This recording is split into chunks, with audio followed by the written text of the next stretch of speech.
प्रेम से बोले सदुदेव महाराज की जय। परमपिता परमेश्वर की जय।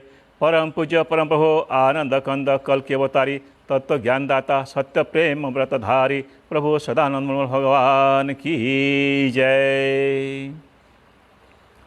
सचिदानंद रूप सदानंदम परम प्रभु परमानंदम परम तत्व परमात्म विभुं परम ब्रह्म परमेश्वरम शब्द ब्रह्म रूप ब्रह्म परम तत्वरूप परम तत्व परम परम आकाश रूप परम धाम निवासिनम अविनाशी जन्म शरीरम सर्वज्ञ सर्वोच्च शक्ति सता सर्वोत्तम तत्वज्ञान मुक्ति अमर तत्व सदुहान्नवतारिणम अनन सदाभक्ति समर्पण प्रभु अनन सदाभक्ति समर्पण प्रभु अनन सदाभक्ति समर्पणम। मृच्छ निवह निधने कलय शिखरवालं धूमकेतुमिव किमपि करालं केशव धृत कल्कि शरीर जय जगदीश हरे परम प्रभु जय जगदीश हरे जय जगदीश हरे परम प्रभु जय जगदीश हरे। सत्यव्रतं सत्यपरं त्रिसत्यं सत्यस्य योनि निहितं स सत्ये सत्यं स सत्यं ऋत सत्यनेत्रं सत्यात्मगतं शरणं प्रपन्ना प्रभु शरणं प्रपन्नः। सदानंदं सदरूपं च सत्यधर्म प्रकाशितं सर्वधर्म परिश्रेष्ठ भक्ति मुक्ति न संशय सदानंदं शरणं नित्यं सर्वकाले पदाम्बुजं ते पादे वन्दते नित्यं भवन् प्रमुच्यते। नमस्ते भगतबन्धो नमस्ते भवतारकं नमस्ते करुणा नमस्तुते अनथा शरणं नास्ति तस्मात् कारुण्यभावेन रखे परमेश्वरो सर्वसद सदात्मकं सर्वानन्तं हरिं भजे। मूलं प्रभु मूलं प्रभु पादुका मंत्रमूलं प्रभु वाक्यं मोक्षमूलं प्रभु कृपा मुखं करोति वाचालं पंगुलं घयते गिरिं परमानन्दमाधवम्। की जय। परमपिता परमेश्वर की जय। परम पूज्य परम भगवान की जय। प्रेम से बोलिए भगवान विष्णु जी महाराज की। प्रेम से बोलिए भगवान श्री रामचंद्र जी महाराज। प्रेम से बोलिए भगवान कृष्णचंद्र जी महाराज की जय। प्रेम से बोले कल की अवतारी तत्व ज्ञानदाता सत्य प्रेम व्रतधारी प्रभु सदानंद जी महाराज की जय। सत्य सनातन धर्म की जय हो। सत्य सनातन धर्म की जय हो। सत्य सनातन धर्म की जय हो। विनाश हो अधम का विनाश हो। प्राणियों में सद्भावना हो प्राणियों में सद्भावना हो प्राणियों में सद्भावना हो विश्व का कल्याण हो विश्व का कल्याण हो। सत्य की विजय हो सत्य की विजय हो सत्य की विजय हो सत्य की विजय हो सत्य की विजय हो सत्य की विजय हो सत्य की विजय। देव महाराज की जय। परमपिता परमेश्वर की जय। परम पूज्य परम प्रभु आनंद कंद प्रभु सदानंद मोहन भगवान की जय। भगवत भावी सनातन भगवत प्रेमी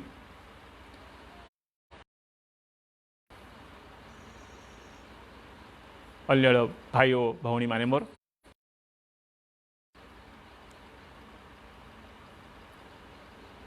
किसी अनिवार्य कारण जोगु ये भगवत संदेश देवा किसी समय पाई स्थगित थिला। भगवान कर असीम दया कृपारू पुणी आज आरंभ होईची। भाई भौणी माने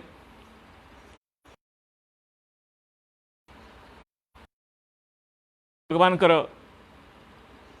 जो असीम दया और कृपा आम मान प्रति रही ताहा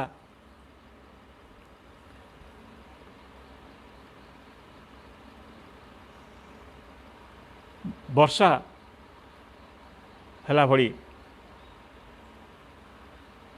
बहु मात्रा बर्षुची। भगवान का कृपा दया आम उपर बर्षुची।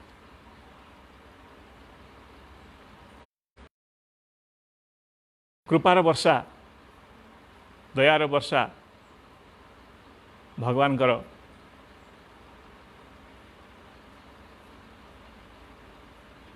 आम मान प्रति रही किंतु ता चिन्ह पारिबा कथा कहिबे जे बर्तमान तो कोरोनार प्रकोप कोरोनार भय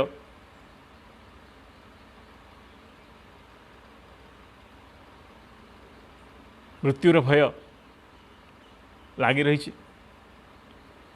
कृपा दया होची कौट भाई भौणी माने भगवान को भगवान सृष्टि रे आमे अमान्य करने जोगु तांका पृथक अस्तित्व को अस्वीकार करने जोगु धर्मर जोगु आमर अज्ञानता कारण आमर भ्रम एसबू दंड स्वरूप घटुची भगवान को ठारू सत्य सनातन धर्म ठारू आमे बहुत दूर को चली जाइछंती एतिकी दूर को चली जाइछंती जे फेरिबा संभव हला भलिया लागुनी तथापि भगवान दया कृपा करी आमको जे सतसंदेश दौरान ये सतसंदेश शुणी काले आम मान सुधरिबा आम निजर भूल को संशोधन करवा को आम चिन्ह पारिबा से आशा करी ए भगवत संदेश भगवान कृपारू आपण निकटरे पहुँचा जाउछि।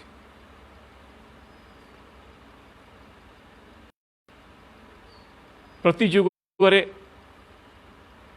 वर्तमान अवतार को भगवान वर्तमान अवतार को चिन्हवा सहज हैनी बहुत कठिन होइछि तेणु सत्य खोजी भाई भौणी माने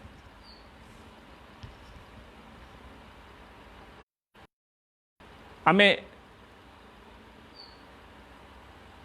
सत्य को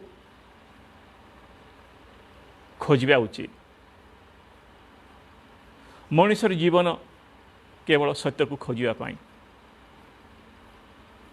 मनुष्यर जो देवदुर्लभ शरीर मिली आमको आकृति मिली यह भगवत प्राप्ति पाई भगवान को खोजापी आउ निजर उद्धार कल्याण करने ये शरीरटी मिली आकृति मिली भोग्य वस्तु केवल खोजी खोजी जीवन को नष्ट करने भोग्य वस्तु भोगापी ये मनुष्यर खोल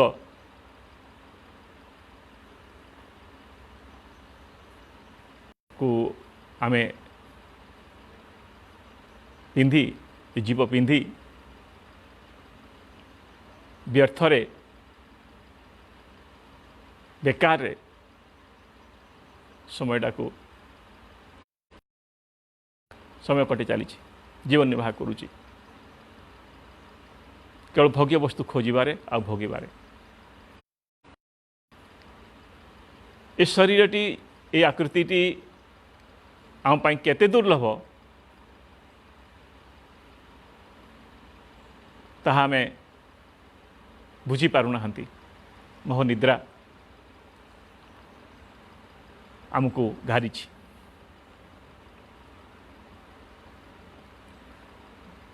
मोहनिद्रा रु आमको उठिबा संभव ही पारुनी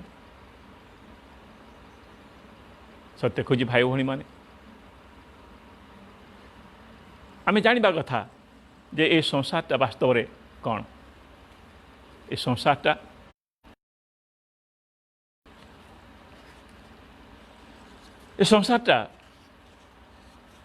वास्तव रे देखा गले गोटे भोगस्थल। यदि आम ताकू परिभाषित करवा जड़ और चेतन नामक दुईटी वस्तुरु और दोष माने गुण खराब खराबमय दूषितमय दुईटी वृत्ति अच्छी दुईटी वृत्ति बनाई जड़ चेतन नामक दुईटी वस्तुरु गुण आउ दूषितमय दुईटी वृत्ति रु तैयारी होईची जहाँ 84 लाख जनी द्वारा निजर गुण कर्म सहित युक्त अनुसार परमात्मा खुदा गॉड परवदिगार कालालम एक ओंकार सश्रीकाल बा शक्तिसत्ता उनको संकल्परु उत्पन्न एवं संचालित तथा भोगस्थल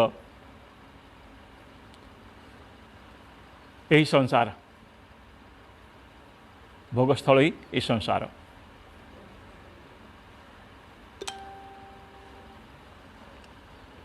यही प्रकार ये संसार कर्म एवं भोग सहित युक्त स्थान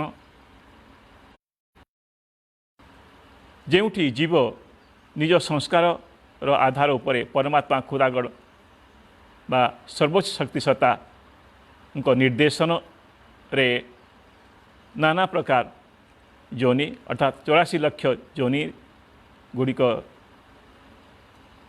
को प्राप्त हो बा 84 लाख जोनि माध्यम रे विचरण करुछि।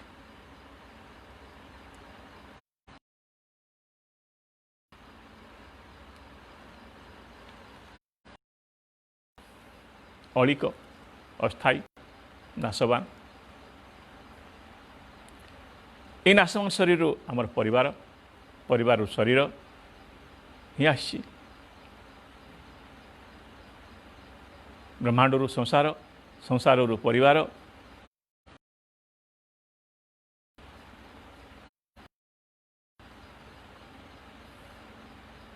से भली आत्मा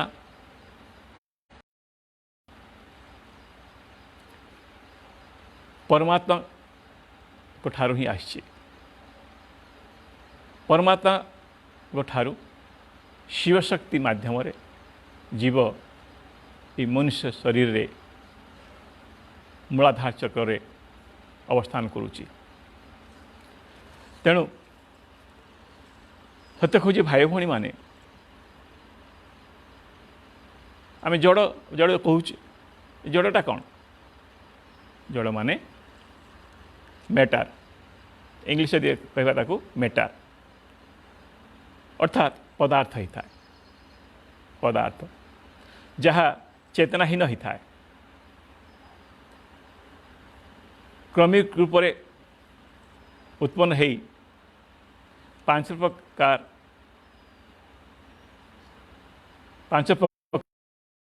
ही स्थित हो गला रहीगला अर्थात पदार्थ अर्थात मैटर जो अच्छी चेतनाहीन होता है क्रमिक रूप से उत्पन्न हो 5 प्रकार रे स्थित हो गला जेमिति आकाश वायु अग्नि जल आउ पृथ्वी बा स्थल पदार्थ है पदार्थ माने कौन पदार्थ शक्तिर सघन रूप ही था पदार्थ शक्तिर सघन रूप ହେଇଥା। Matter is the deeply form of power. Matter is the deeply form of power. हेले आसतु जानिबा ए आकाशटा कौन संक्षिप्त रूप में आकाशटा कौन जानिबा। आकाश तथा आकाश से संबंधित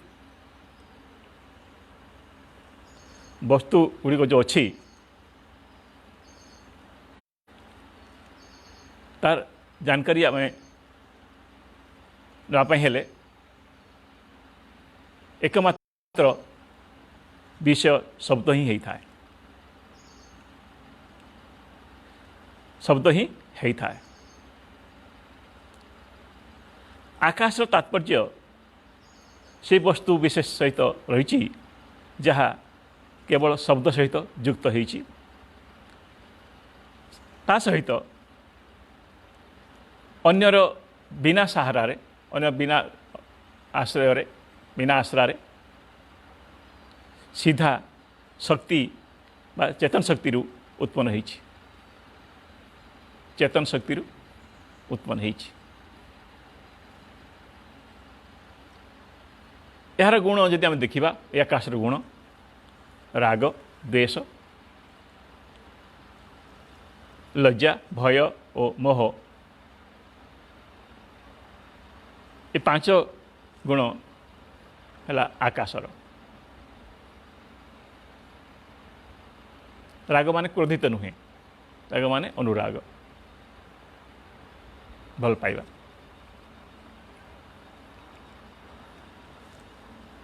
हेले शब्दटा कौन आकाशर विषय है शब्द शब्दटा कौन शब्द है आकाश तथा आकाश सहित जिते वस्तु अच्छी जानापी हेले आकाशर विषय है शब्द आ शब्द द्वारा आम जापर।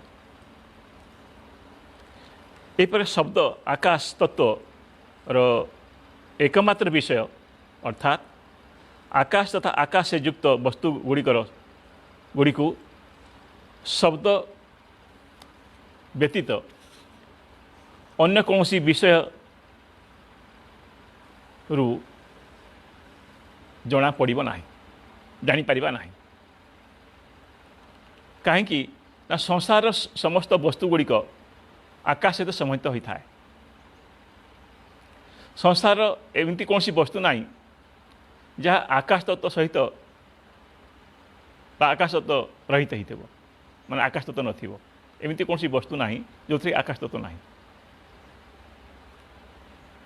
यही कारण मध्य वस्तुर जानकारी नापी हेले प्रथम गिरी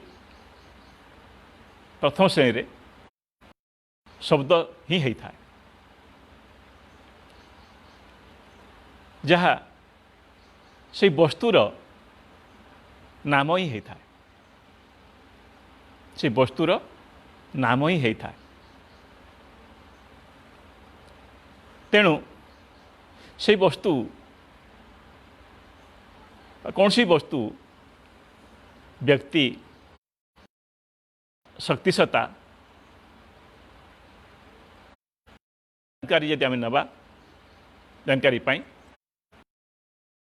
सर्वप्रथमे शब्द हवा निहाती आवश्यक नाम आवश्यक।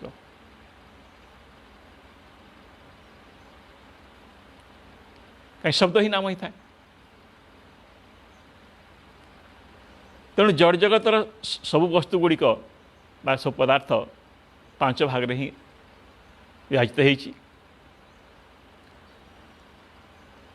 से पांच वस्तु है कौन आकाश वायु तेज जल एवं पृथ्वी बा स्थल।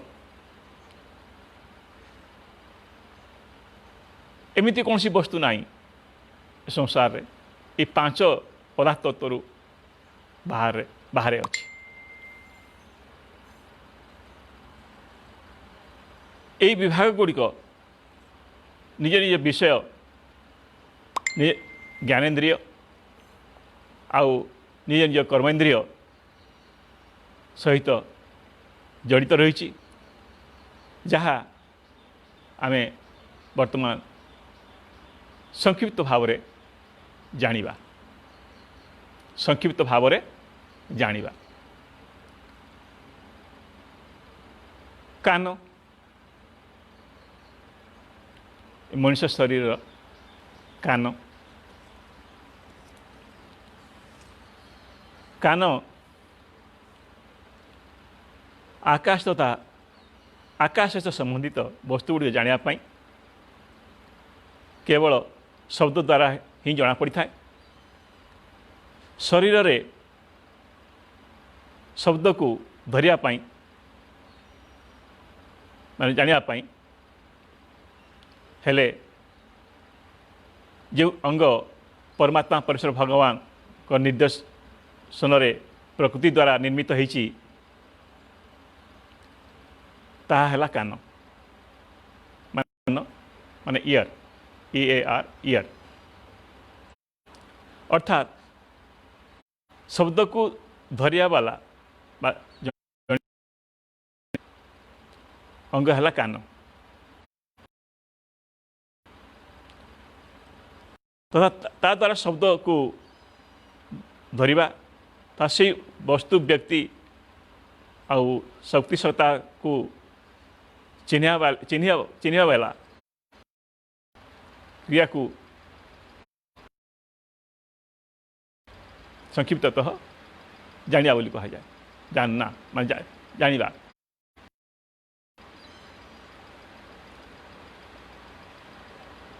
तेणु समस्त ज्ञानेन्द्रिय सहायता करने सब ज्ञानेन्द्रिय को सहायता करने समस्त पाखरे सहायक इंद्रिय अच्छी जहाँ कर्मेन्द्रिय बोली कहा जाए। सहायक इंद्रिय गुड़ी को कर्मेन्द्रिय बोली कहा जाए। कर्मेन्द्रिय कार्य ज्ञानेन्द्रिय को जानकारी देवाई होता है।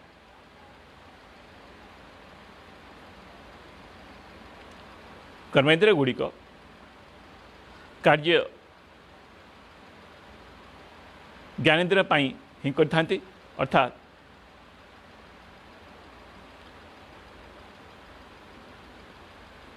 कर्मेन्द्रिय गुड़िक कार्य ज्ञानेन्द्रिय को जानकारी दे तारी अनुसार कार्य करने ही होता है। हेले सत्य खोजी भाई भौणी माने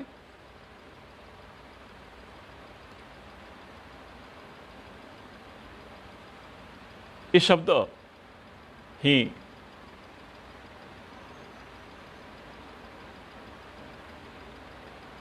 सबू खेल आधार। परमात्मा परमेश्वर भगवान कर ये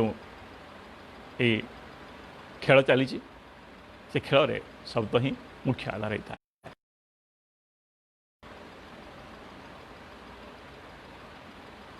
आम मुहर जहाँ शब्द बाहर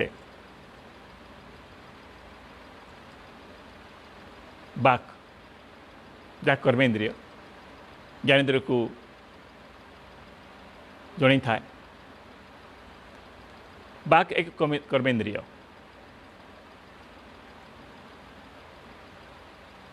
जहाँ को बाणी भी कहा जाए।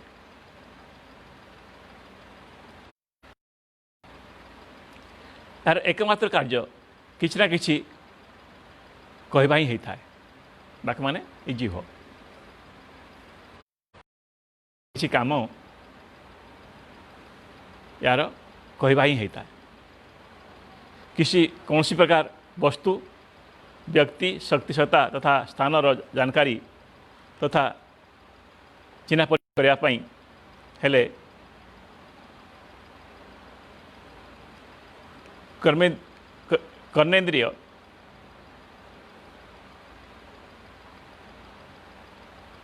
कर्मेन्द्रिय तो शब्द को कहीकि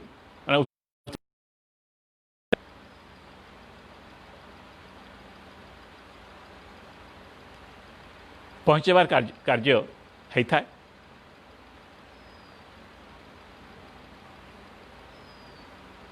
ये कर्णेन्द्रिय मान कान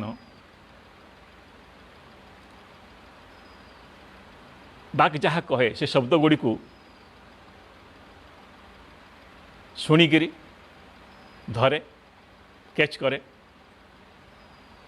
पकड़े। कर्मेंद्रिय अपनी कार्य जानकारी वाला प्राथमिक कार्य प्रारंभ करिथाए। बाक मान जीभ मान बाणी कानर सहायक इंद्रिय अथवा कर्मेंद्रिय ही था। कर्मेंद्रिय गुड़िक है ज्ञानेन्द्रियर सहायक इंद्रिय।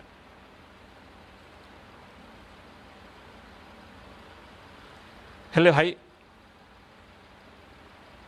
यापर देखिए आम वायु वायुटा कौन वास्तव में संस्कृत भाषा देखा गले यह वायु होता है। तेणु वायु ही कह वायु नहीं कहीं जेपरी आपणकर ना जहाँ भी स्पेलिंग करुँच जहाँ बनान करुँच जेकोसी भाषा गले ता ही रहिबो। ठीक से भाया नामकरण प्रथम संस्कृत भाषा होता जो ता परिवर्तन हो पार ना ता निहित ही रही वायु वायु वायु कह चेतन शक्ति जब जिते आकाश क्रियाशील है से चेतन और आकाश संयुक्त क्रिया रू जो वस्तुर उत्पत्ति है ताहला वायु एयर एयर इंग्लिश रे वायु की उत्पत्ति जेहेतु आकाश सहायता होता है तेणु वायु रे आकाश मध्य समाहित हो रही था। जेथिपाई से आकाश रो गुणदोष मेरिट एंड डिमेरिट जहाँ भी अच्छी वायु रे आमे पाई थांती किंतु गौण रूप रे मुख्य रूप से नुहे कहीं प्रधान रूप से वायु स्वयं ही होता है स्वयं वायु ही होता है अर्थात वायु वो सही वस्तु विशेष होता है जहाँ शक्ति चेतन शक्ति गति उत्पन्न होती चेतन शक्तिर गति उत्पन्न होती जेते जीवधारी द्वारा जीवन निर्वाह करने वायु को ही आधार बना जाता है। अतः प्राणवायु यार गुण वायुर गुण है उड़ीबा चलिबा कौन सी जगार शरीर गंठी पड़ जा संकोच माने लाज आ प्रसारण वायु तत्व पांचटी गुण वायु तत्व रही था। आ स्पर्श है कौन ना वायु तथा वायु से संबंधित वस्तु गुड़िकर जानकारी जानापी जो जहाँ सहित संबंधित होती जो विषय सहित संबंधित होती स्पर्श स्पर्श कहती आकाश है शब्द, वायु है स्पर्श। वायु रे आकाश मध्य रही था।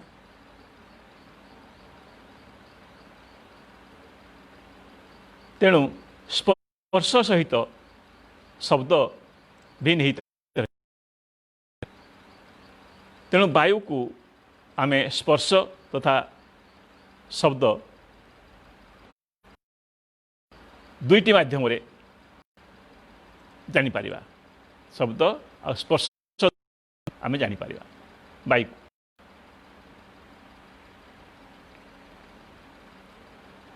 ए दुईकर विषय अतिरिक्त माने अन्य कौन सी विषय वस्तु अन्य कौन विषय रु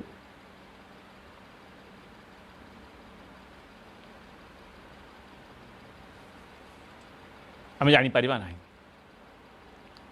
वायु को जाना पाई हेले स्पर्श आ शब्द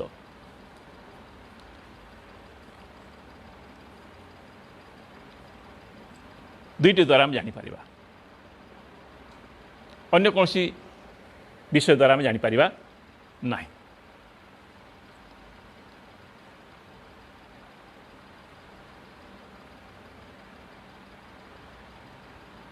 त्वचा है मान चर्म वायु तथा वायु सहित संबंधित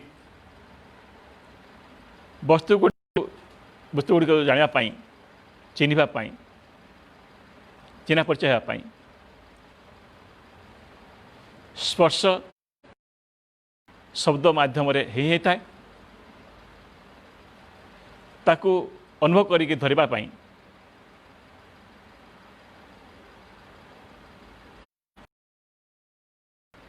अच्छी जो शरीर अंग होता त्वचा बा चर्म। त्वचा बा चर्म ज्ञानेन्द्रिय रे द्वितीय स्थान रही जार एकमात्र कार्य वायु को स्पर्श माध्यम रे अनुभव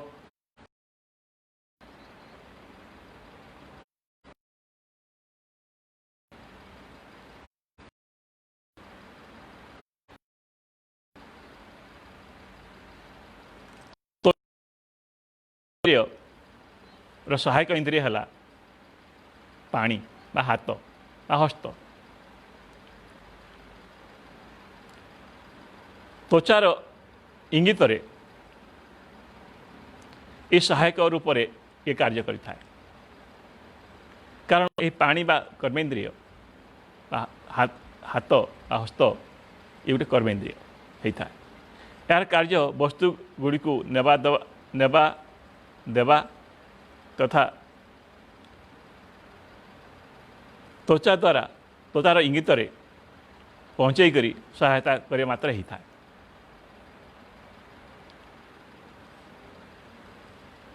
वायु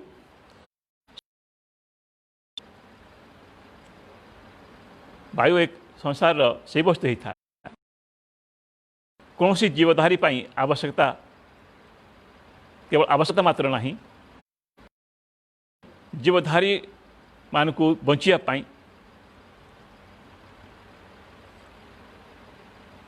असंभव होता है।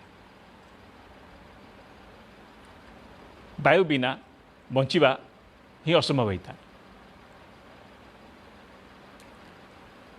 संसार रे जहाँ सब अच्छी एमती कौन सी कार्य नहीं जहाँ द्वारा कि जहाँ वायु द्वारा करा न जाए। संसार रे एमती कौन सी कार्य नहीं जहाँ कि वायु द्वारा करा होई न थाए। वायुर मर्यादा योगी महात्मा आदि आध्यात्मिक जो भाई मान अच्छा भाई मान अच्छा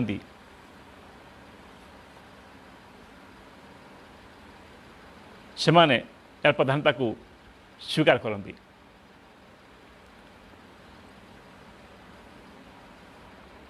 शरीर शरीर द्वारा निया वायु को प्राणवायु कह जाए। जार जहाँ जो प्राणवायु 10 भाग विभक्त, जो प्राणवायु को ग्रहण करा जाए ताहा 10 भाग विभक्त।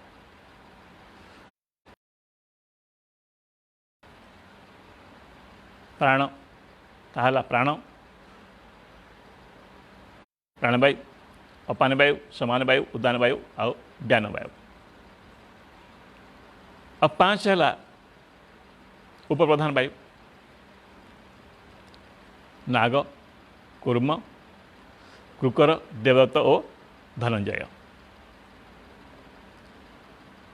ये 5 भाग रे उपप्रधान वायु रही।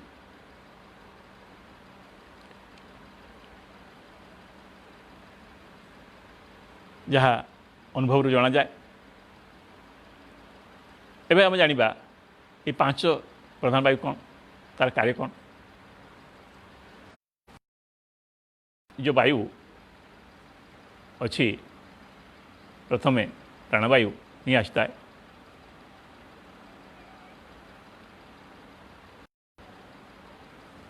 श्वास द्वारा निया वायु जहाँ हृदय स्थित हुई शरीर संचालन कार्य करि थाए ताकू प्राणवायु कही था, प्राणवायु कहा जाए।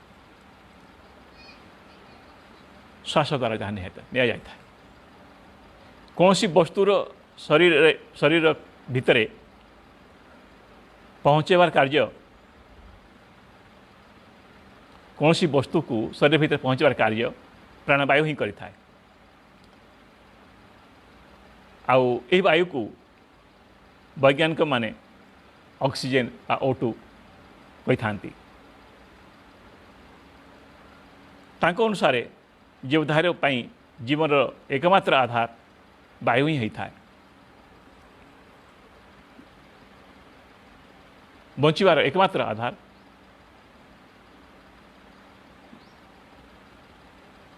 ताहला ता बिना यदि श्वास अटकी गला तेणु सत्य खोजी भाई और भौणी माने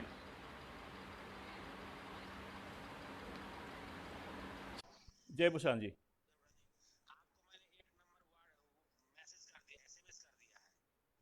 जय पुरुषोत्तम जी।